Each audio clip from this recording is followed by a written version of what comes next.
opportunity. I have, let's see, 415 kilometers before I get to Sioux Falls. So I'm on a straight, which is nice to be able to gather my thoughts. Weather's calmed down. It was lashing rain for a little while, but it's just a little sprinkle now. So one of the questions that's come up that people are asking in my circle of friends and family is how to use hand sanitizer if you're lucky enough to have it. How much do you use? So basically a thumbnail size portion on your hands, and then make sure you spread it all around your hands, a little bit like the hand washing scenario, where you make sure that between your fingers and in your fingernail area and every little nook and cranny up to your wrists is covered, and then let the hand sanitizer dry.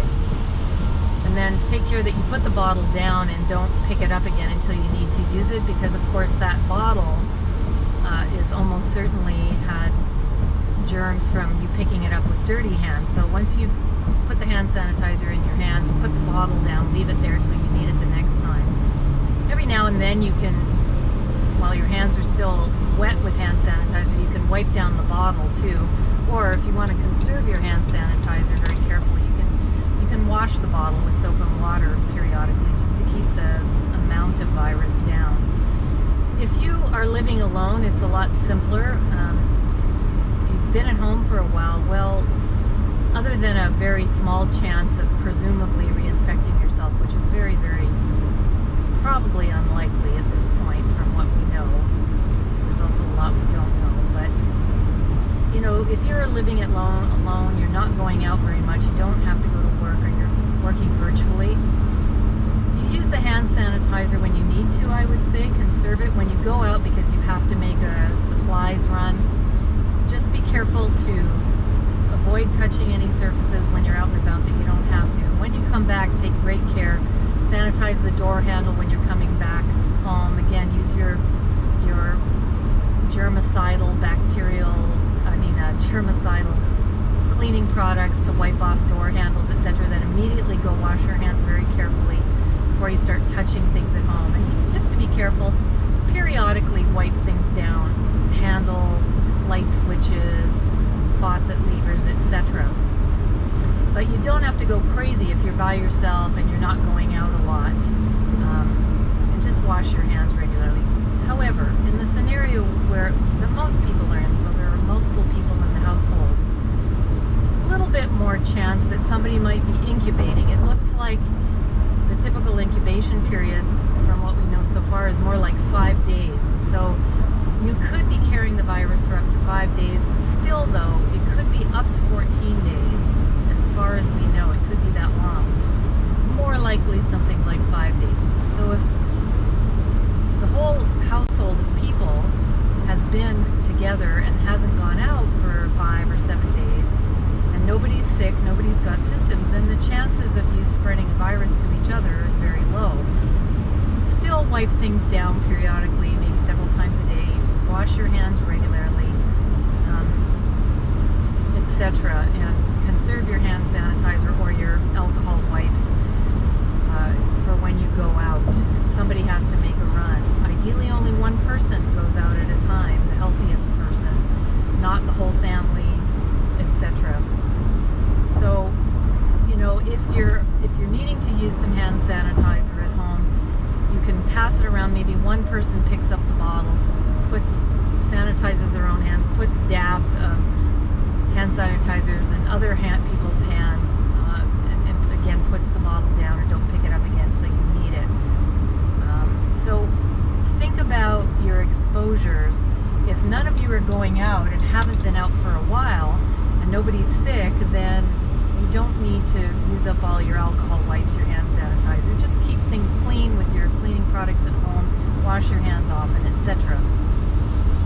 So I guess the third scenario I can think of off the top of my head is there are multiple people at home in the household, and one person has symptoms. Often, given the lack of availability of testing. You're not going to know for sure. That person has a cough, that person has a high fever. Those are high index of suspicion. Again, you can't perfect this, but if you have more rooms in the house, try to have the person who is having symptoms as much as possible in a separate area of the house without a lot of cross traffic. Provide that person with what they need and try to avoid that individual from going back and forth a lot into the areas where people without symptoms are. And be sure you don't get too isolated on this. You know, you can keep your social distance of 2 meters or 6 or 7 feet and make sure that you're wiping down any, say, containers that are going back and forth, careful hand washing, etc. In giving food to that person, for example, and getting the containers back as an example of that. And if you're lucky enough to have more than one bathroom, give somebody who's higher likelihood to be ill or who has symptoms their own bathroom and everybody else use another bathroom. Just kind of be conscious of things like that, but keep your connection. You know, sit outside the doorway 6 feet away and have a conversation with that person. Make sure that whoever's coughing is taking care to cough. Make a good seal in the crook of your elbow, like have a good seal with that, and then, you know, so that your hands aren't getting, you know, the droplets aren't spreading through the air. Maintain your social connection with those people. You can also use social media, FaceTime, Skype, the phone if you don't use the internet. Keep your social connections. Find ways to stay connected with either people in the household that you're trying to stay separate from or people out and about. This doesn't have to mean social isolation. It just means we're not shaking hands and getting too close to each other. So I hope that answers at least most important aspects of that question. And again, remember, avoid face touching as much as possible. It's difficult to train ourselves to do that. If you've touched your face, and especially your mouth, if you've been eating and you've got your hands in your mouth, things like that, just go wash your hands and keep training yourself to touch your face less and less, and just wash your hands after you've done that.